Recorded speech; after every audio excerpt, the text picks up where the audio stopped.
سلام. یه چند تا فایل میخوام براتون درست کنیم که تو این فایل ها حدود 10 تا فایل میشه.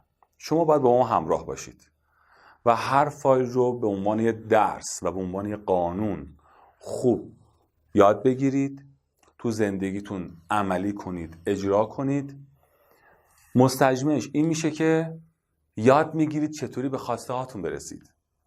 این فایل ها به این صورت پر شده و طوری ما اینا رو کنار هم چیدیم که شما از ابتدا تا انتها وقتی این فایل ها رو ببینید و گوش بدید یقین بدونید به هر خواسته‌ای که داشته باشید میرسید.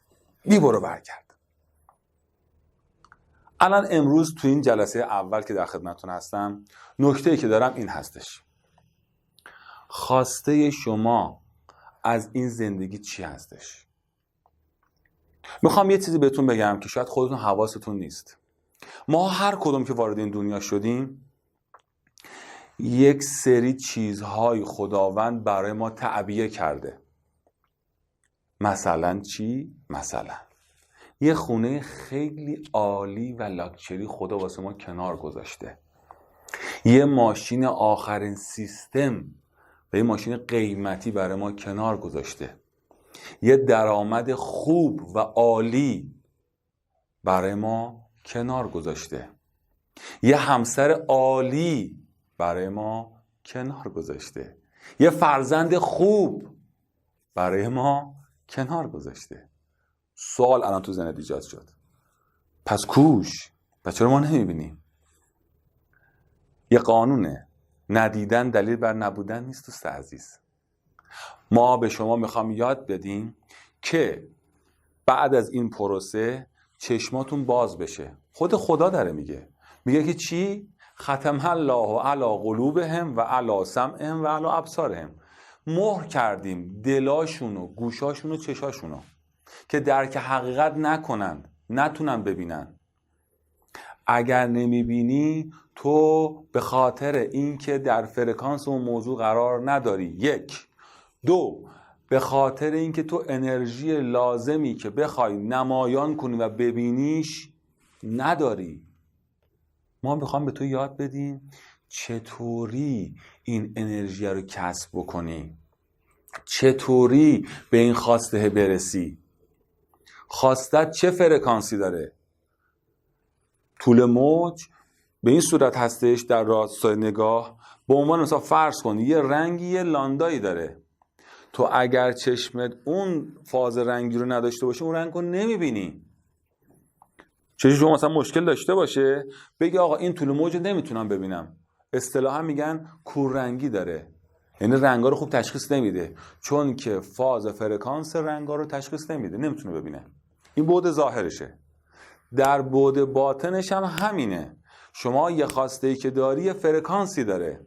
اون فرکانس رو شما چون در معرضش قرار نمیتونی بگیری، چون اون مریض یک تو قلبت هستش، حالا با هم دیگه بهش میرسیم، نمیتونی در بیاری، در معرض فرکانس اون قرار نمیتونی بگیری. قدم اول این هستش که یادت باشه خدایی که تو رو آفریده خیلی خیلی ثروتمند هستش و هیچ ضعفی نداره که مثلا به تو بگه ماه 1 میلیارد درآمدت بشه. اصلا تو فاز این حرفا نیست خدا که بگه 1 میلیارد به تو بدم. از کجا بیارم به تو بدم؟ اصلا چه 1 میلیارد به تو بده، چه 100 میلیون بده، چه 2 میلیون، چه 1 میلیون، چه اصلا هیچی فرقی واسه خدا نمیکنه. قاعده این عالم به وفور و فراوانیه. انقدر پول و ثروت تو این دنیا ریخته، انقدر مآخذ و ثروت‌های بی پایان تو این دنیا ریخته که تو اصلا فقط کافی اونا رو کشف کنی و به دست بیاری. و یادت باشه اولین سرمایه و ثروت درون تو هستش. اون سرمایه اصلی هستش که همه چی از اون نشأت بگیره. اگر ما بتونیم دست به دست هم بدیم و یواش یواش این سفر درونی رو با همدیگه آغاز کنیم، یه ذره با همدیگه بگردیم، متوجه میشی که خیلی راحت میشه به اون قدرت‌های اساسی و اصلی دسترسی پیدا کرد. برید از اینا که خیلی پول دارن، اینا که خیلی ثروتمندن، اونا که خیلی موفقن، برید بپرسید. عمدتاش میگن ما نفهمیدیم چه جوری شد که اینطوری شدیم. من داشتم رو چرخ دستی کار میکردم، خیلیشون دستفروش بودن، خیلیشون کارگر بودن. بعد میگه نمیدونم اصلا هی زدیم شد گرفت، زدیم شد گرفت، زدیم شد گرفت، شدیم این. باور کن آیا اخوان نمیدونیم چجوری اینقدر ثروتمند شدیم.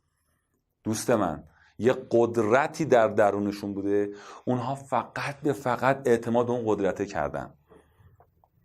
عالم ما که ما درش قرار داریم، عالم ماده‌ای که من و شما توش هستیم، 2 تا بعد داره، منفی مثبت. منفی لازم و ملزوم مثبت هستش، مثبت هم همینطور. یه لامپ که روشن میشه یه فاز توش میره، یه نل توش میره. اگر نل نباشه فازه عمل نمیکنه. همه چی کنار هم دیگه است.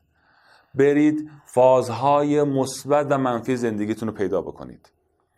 نرید بگید من منفی ها رو میریزم بیرون. منفی داری، مریضی داری، گرفتاری داری، منفی زندگیت دیگه. با همسرت بگو مگو داری، مشکل داری، من نمیدونم چه مسئله داری. یه منفی تو زندگیت هست. اونها رو بیا عاشقشون بشو و کلام خدا رو از اونا درک بکن. این منفی هستم، کلام خدا از اون درک بکن و مثبت‌های زندگیت بروز پیدا میکنه. منفی با مثبته میشه خلق، ماده نر. کنار هم یه قرار بگیرن چی میشه؟ تولید میکنن، خلق میکنند.